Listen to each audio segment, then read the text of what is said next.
Glória ao Pai, ao Filho e ao Santo Espírito de Deus nesta manhã. Eu agradeço a Deus, eu louvo a Deus por tudo que o Senhor tem feito na minha vida. Dormi mais ou menos essa noite, sempre eu durmo cedo. Mas eu deitei o que eram as 9 horas e era 1 hora eu não conseguia dormir. E geralmente eu durmo cedo. Acordei 4 horas.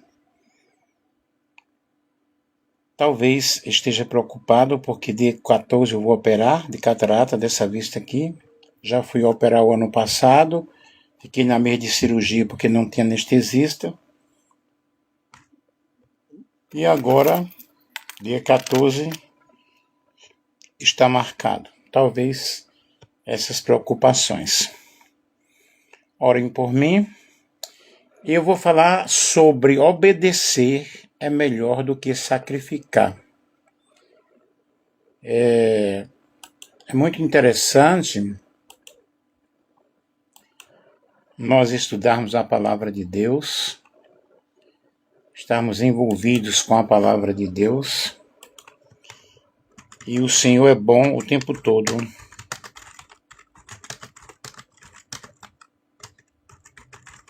Hoje eu vou à escola sabatina, na igreja adventista.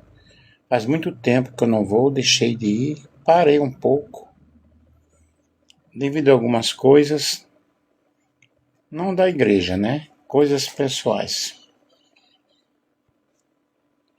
Mas eu vou recomeçar. Porém Samuel disse: tem porventura o Senhor tanto prazer em holocaustos e sacrifícios, como em que se obedeça à palavra do Senhor? Eis que o obedecer é melhor do que sacrificar, e o atender melhor é do que gordura de carneiros. Nós vivemos em um tempo, bom dia a todos vocês, né? Compartilhem aí com outras pessoas, tranquilo? Nós vivemos em um tempo em que muitas pessoas desejam oferecer coisas a Deus, mas poucas desejam verdadeiramente obedecer à sua vontade. Há quem entregue ofertas, jejuns, campanhas, votos, sacrifícios religiosos, mas continua,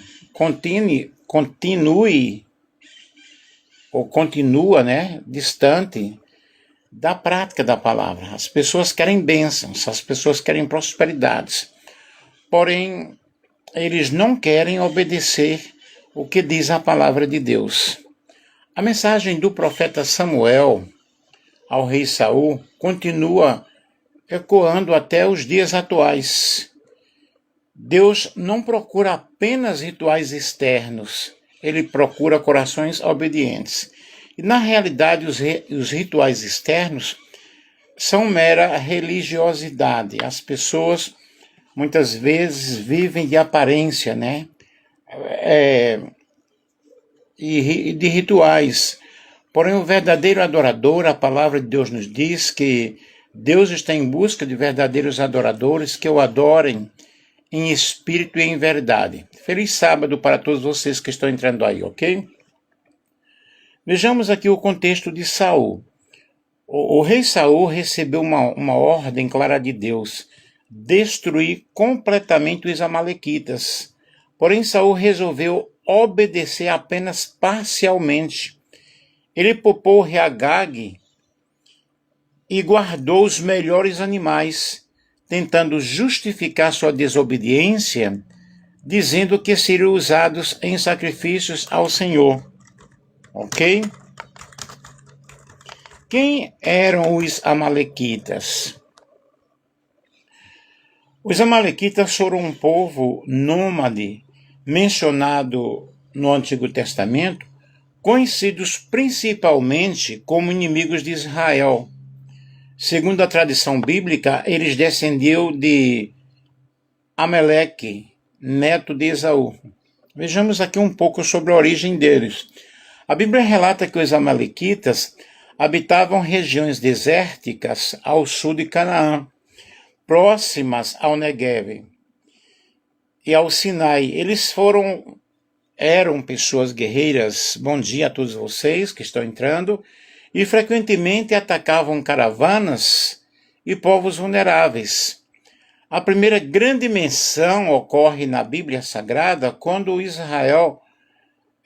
atacaram Israel logo após a saída do Egito. Porque os amalequitas se tornaram inimigos de Israel.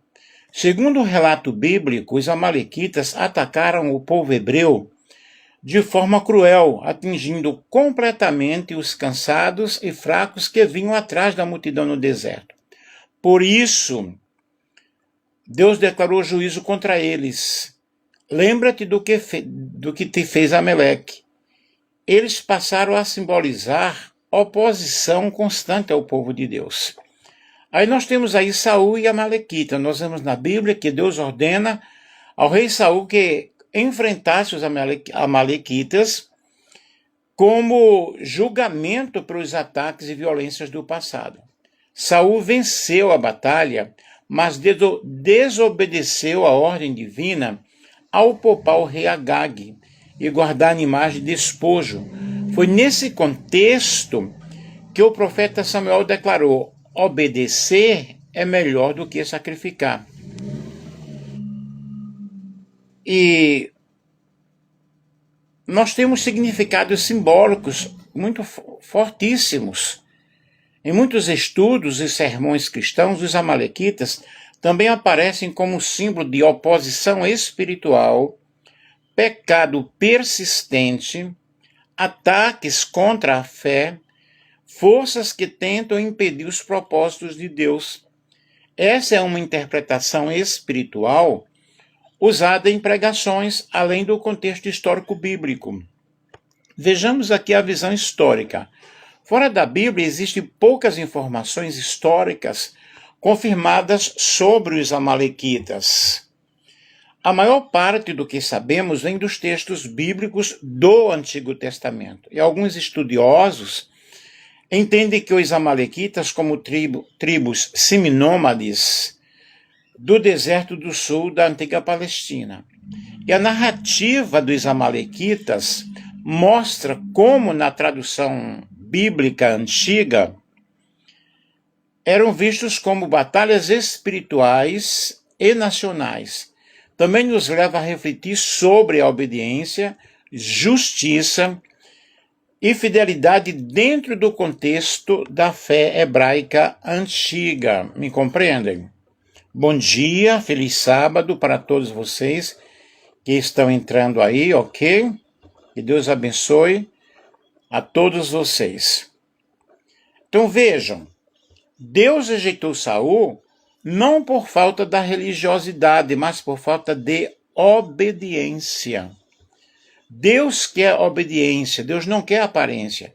Muitas vezes o ser humano tenta substituir a obediência por práticas religiosas, por promessas, por votos, por rituais. Porém, Deus não se impressiona com aquilo que fazemos externamente, quando o coração permanece rebelde.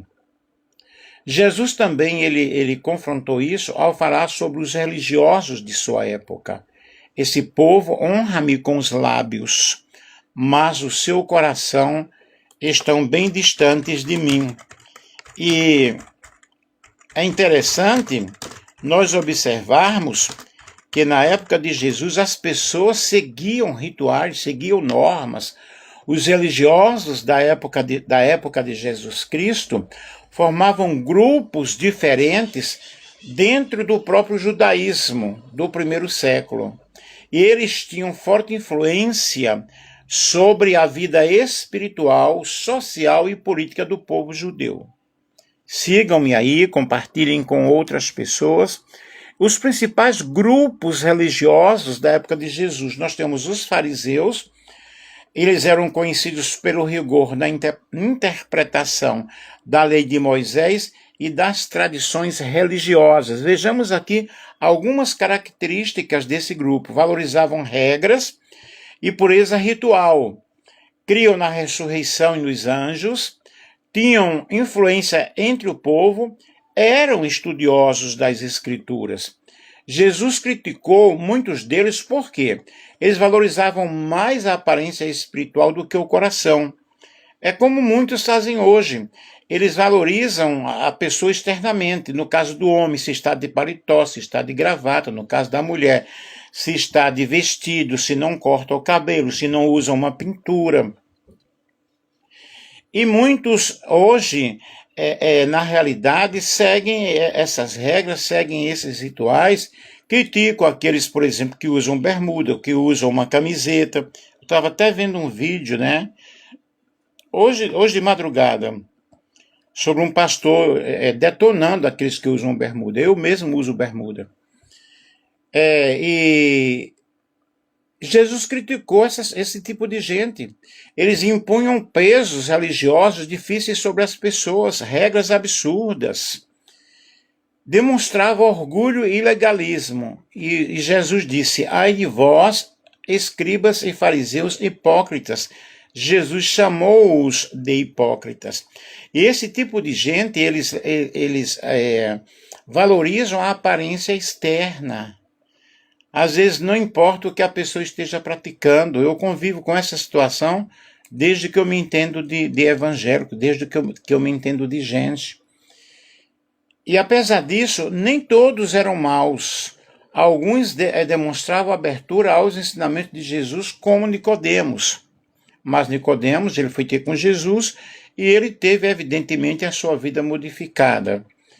Temos outro grupo que são os saduceus. Os saduceus eram um grupo mais ligado ao poder político e ao templo. Vejamos as características desse povo. Eram mais aristocráticos, negavam a ressurreição e os anjos, tinham ligação com o sacerdócio, cooperavam mais com o domínio romano. Muitos deles viam Jesus como uma ameaça à estabilidade religiosa e política. Nós temos também os escribas. Vejam, fariseus, saduceus e escribas. Os escribas eram especialistas na lei judaica. Qual a função deles? Copiavam e interpretavam as escrituras. Eles atuavam como mestres da lei. E frequentavam e estavam associados aos fariseus. Frequentemente estavam associados aos fariseus. Jesus os criticava quando usavam o conhecimento religioso sem misericórdia e justiça. É o que acontece hoje também. As pessoas usam o conhecimento religioso, usam a legalidade religiosa, mas não aplicam a justiça para com muitas pessoas. Temos outro grupo, que é os sacerdotes, trabalhavam no templo de Jerusalém oferecendo sacrifícios e conduzindo cerimônias religiosas.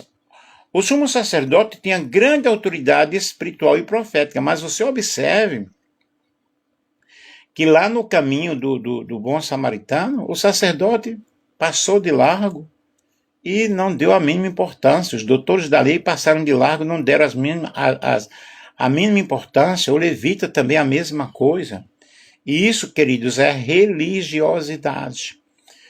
Temos outro grupo, os zelotes, que eram judeus radicais que defendiam revolta contra o Império Romano. Alguns esperavam um Messias político e guerreiro. E como era a religião da época? Observe, a religião estava muito presente no cotidiano através de jejuns, festas religiosas, peregrinações, sacrifícios no templo, orações públicas, cumprimento rigoroso de tradições. Porém, em muitos casos, a espiritualidade havia se tornado pesada e cheia de formalismo. E o que Jesus ele nos trouxe diferente? Jesus trouxe uma mensagem centrada no amor, na graça, na misericórdia, no arrependimento. Ele veio tratar com as intimidades do nosso coração e no relacionamento verdadeiro com Deus. Ele ensinava que o sábado foi feito para o homem. Deus olha primeiro o coração. Amar vale mais do que ritualismo vazio. E um dos maiores conflitos, o grande choque entre Jesus e parte dos líderes religiosos da época, foi que ele confrontava a hipocrisia, o uso da religião para o poder, que muitos fazem isso hoje também, o orgulho espiritual também acontece hoje, e a falta de compaixão é o mais que acontece. Jesus andava com pobres, pecadores, marginalizados e pessoas rejeitadas pela sociedade religiosa. E a história dos religiosos da época de Jesus nos faz pensar que é possível conhecer muito sobre religião, conhecer muito sobre Deus, sobre a Bíblia, sobre o Espírito Santo, frequentar templos, frequentar lugares sagrados, seguir rituais, seguir regras, e ainda assim estar distante de Deus. Está distante, o coração está distante do Senhor. Por isso a mensagem de Cristo continua finalmente ela continua na atualidade. Conhecereis a verdade e a verdade vos libertará.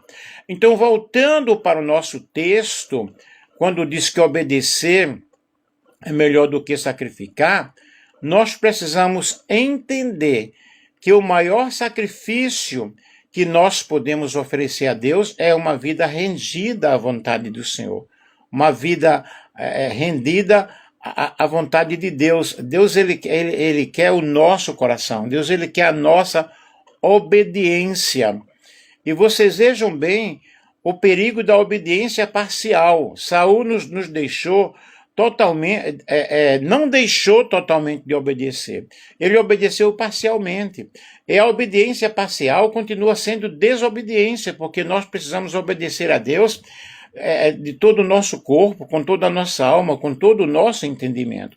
E muitas pessoas querem escolher mais quais mandamentos seguir. Querem a promessa, mas não querem uma vida de renúncia. Querem o altar, mas não querem um verdadeiro compromisso com o Senhor. Querem bênçãos, mas não querem transformação. E Deus, ele não negocia princípios. Sacrifícios sem obediência não tem valor. É o que eu falei para vocês sobre esses grupos religiosos, que eles tinham rituais, tinham religiosidade, mas eles não tinham realmente o amor de Deus infiltrado no coração, porque eles até criticavam porque Jesus curava no sábado. E sacrifício sem obediência não tem valor. O Senhor deseja, o que é que o Senhor deseja de nós? Um coração quebrantado e contrito. O salmista diz que há um coração quebrantado e contrito, o Senhor vai ouvir, o Senhor vai atender o nosso clamor. Uma vida íntegra, claro, nós não somos perfeitos totalmente. Uma fidelidade, um amor verdadeiro, que é o amor de Deus em nossos corações, o amor de Deus derramado em nossos corações. Nós aceitamos a todas as pessoas. É claro, não vamos aceitar determinadas práticas, mas amamos as pessoas e procuramos entender o que é o ser humano. E temos compaixão. É o amor verdadeiro dentro dos nossos corações. Bom dia, Antônio, tudo bem? E a santidade como prática, né? O maior sacrifício que nós podemos oferecer a Deus é uma vida rendida à vontade do Senhor. É procurar... Desculpe aí, tá? Quando eu começo a espirrar, vai longe. Deixa eu pegar uma toalhinha aqui, um momento.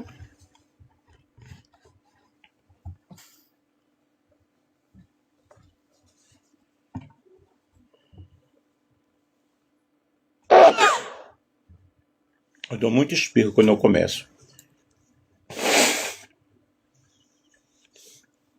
Desculpe aí, tá? Nós temos em Jesus o maior exemplo de desobediência. Se alguém quiser fazer algum comentário sobre esta palavra, tá? Jesus Cristo mostrou que obedecer ao Pai era mais importante do que qualquer sofrimento. Quando ele disse, Pai, seja feita a tua vontade. A cruz foi a expressão máxima de obediência. Foi na cruz do Calvário que Jesus demonstrou a sua grande obediência, o seu grande amor para com todos. Muito obrigado aí pelos coraçõezinhos, tá? Enquanto Adão ele desobedeceu no jardim, Cristo obedeceu até a morte. Vejamos aqui as aplicações práticas para a nossa vida. Deus deseja sinceridade. Não adianta aparentar espiritualidade e viver distante da verdade. Muitas pessoas, na realidade, elas não usam uma regata. Me criticaram esses dias porque eu faço academia com roupa de academia. E vou para a academia de bermuda. Aí me criticaram. Mas eu dei a minha resposta. E até eu coloquei no Face, estou cansado da religiosidade, porque eu já vivi muita religiosidade. E eu não quero viver mais, porque isso não me trouxe nada, só me trouxe preocupação e prejuízo. Deus deseja sinceridade. Obediência exige renúncia. Nem sempre será fácil obedecer, mas sempre valerá a pena. A obediência que eu estou falando aqui não é você não usar uma barba, não usar um bigode, não usar um cabelo comprido. Muitos criticam, mas o homem não pode usar o cabelo comprido. Na Bíblia fala de muitos homens que tiveram cabelo comprido, gente. Vamos entender o que é cultura bíblica. A obediência libera o propósito. Quem obedece caminha dentro da vontade de Deus. Diz-me outro assunto bem complicado, ok? Mas eu tenho lives que eu falo sobre o dízimo e tenho a minha visão sobre isso também. Mas vamos dizimar a nossa vida para Deus, que é o melhor. A obediência libera o propósito. Quem obedece caminha dentro da vontade de Deus. E o altar começa na vida diária. Vejam bem, obedecer não é apenas dentro de um templo. Eu ia dizer dentro da igreja. A igreja somos nós, né? Deus não habita em casas feitas por mãos humanas. Tem pessoas que endeusam tanto o templo e parece que adoram ali aquele local. Ali é um local de reunião. Eu estou falando sobre obediência, tá? Sobre o caso de Saul aqui. Obedecer não é apenas dentro da igreja, mas também em casa, no caráter, nas palavras, nas escolhas e nos relacionamentos. Eu vou repetir. Em casa, no caráter, nas palavras, nas escolhas e em nossos relacionamentos, ok? Eu tenho aqui uma reflexão muito profunda. Há pessoas tentando compensar a ausência de obediência com ativismo religioso, mas Deus continua perguntando: seu coração está realmente em mim? Mais importante do que cantar, do que pregar, do que ofertar, do que dizimar, tá? É viver uma vida alinhada à vontade de Deus, tá? E obedecer é melhor do que sacrificar significa que Deus não valoriza mais um coração submisso do que rituais vazios e religiosos. O Senhor não busca apenas ativos, Ele busca pessoas obedientes, filhos obedientes. Quem aprende a obedecer cresce espiritualmente, amadurece na fé, vive debaixo da direção divina e experimenta uma intimidade verdadeira com o Senhor. Deus não procura grandes sacrifícios em altares, Ele procura corações obedientes em secreto. Nelson Alves de Andrade. E nós precisamos, queridos, entender que Deus quer o nosso coração, tá? Deus quer a nossa verdadeira adoração. Deus quer realmente uma verdadeira adoração, e quando nós adoramos a Deus, nós nos entregamos a Ele. A palavra do Senhor nos diz que, mas a hora vem e agora é, em que os verdadeiros adoradores adorarão ao Pai em espírito e em verdade. Muito obrigado aí por vocês que estão... Meu amigo, eu não estou fazendo live sobre dízimo, estou fazendo live sobre este assunto aqui, tá? Você pode pesquisar também, igual eu pesquiso. Eu tenho a minha posição referente ao dízimo, porém não vou comentar aqui no momento, tá? Se você quiser uma palavra, mesmo uma videochamada para a gente conversar, estou disposto a fazer, ok? Vivemos em um tempo em que muitas pessoas confundem emoção com adoração. Pensam que adorar é apenas cantar, levantar as mãos ou participar de cultos. Porém, a verdadeira adoração vai muito mais além do que manifestações externas. Jesus Cristo ensinou que Deus procura verdadeiros adoradores. Isso significa que nem toda adoração é genuína diante do Senhor. Deus não busca performances religiosas, ele busca corações rendidos. Aí nós vemos aí, por exemplo, o encontro com a mulher samaritana, que a declaração sobre a verdadeira adoração acontece quando Jesus conversava com a mulher samaritana junto ao poço. Ele questionou qual seria o lugar que se deveria adorar, em Jerusalém, ou montes dos samaritanos. Jesus então mostrou que a verdadeira adoração, ela não depende apenas de locais, rituais ou tradições religiosas. A verdadeira adoração nasce no coração. E o que é adorar em espírito? Adorar em espírito significa adorar com sinceridade, com uma entrega interior, com comunhão verdadeira com Deus. Não é apenas um ato externo, é uma conexão profunda entre o ser humano e o Senhor. E uma pessoa pode estar em silêncio e ainda assim estar adorando profundamente. O que é adorar em verdade? Adorar em verdade significa viver uma vida sincera, andar em integridade, não viver de aparência espiritual. E Deus conhece aquilo que ninguém vê, conhece as nossas intenções, os nossos pensamentos, as nossas motivações e conhece os segredos do nosso coração. A verdadeira adoração não acontece apenas no altar do templo, mas também dentro de casa, no nosso caráter, nas nossas escolhas e na nossa maneira de viver. Deus, ele não se impressiona apenas com rituais. Na Bíblia nós vemos diversas vezes Deus rejeitando tais práticas. O povo oferecia sacrifícios, festas, cerimônias, cânticos, mas o coração estava distante. Quando ele disse: este povo me honra com os lábios, mas o seu coração está muito distante de mim. É a adoração que toca o céu. A verdadeira adoração nasce da nossa intimidade com o Senhor, nasce do nosso coração, passa pela obediência, é marcada por humildade e permanece mesmo em tempos caóticos, em tempos difíceis. Adorar não é apenas agradecer quando tudo está bem, é continuar confiando mesmo em meio às lágrimas, ao silêncio, às lutas, as dores da vida. E o maior exemplo de adoração é obediência e sacrifício. Jesus demonstrou a maior forma de adoração através da obediência ao Pai. Sua vida inteira foi uma entrega. Na cruz, ele revelou que a adoração também é renúncia, amor, fidelidade e submissão a Deus.